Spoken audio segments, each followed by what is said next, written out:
રાજકોટમાં સનાતન ધર્મ સમિતિના રાષ્ટ્રીય અધ્યક્ષની ચેતવણી. જ્યોતિનાથ બાપુએ ગરબા આયોજકો પાસે માંગ કરી. વિધર્મીઓને મંડપ કે અન્ય કોન્ટ્રાક્ટ ન આપવામાં આવે. પાસ વિતરણમાં આધાર કાર્ડનું ચેકિંગ કરવામાં આવે.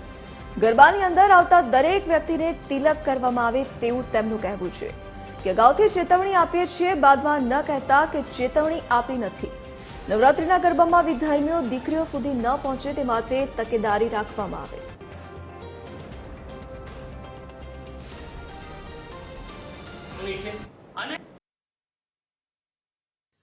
કે કોઈ પણ ગરબા આયોજક પરધર્મીને મંડપ ડેકોરેશનનું કામ ના આપે.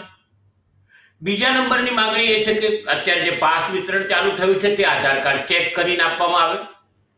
એમાં પણ પરધર્મીને આધાર પાસ ન જાય તેનું ધ્યાન રાખવામાં આવે. ત્રીજી વાત કે દીકરીઓની સુરક્ષાનો વિચાર કરે. અને ચોથી બહુ મહત્વની વાત કે ગરબાની અંદર આવતા દરેકને તિલક કરવામાં આવે.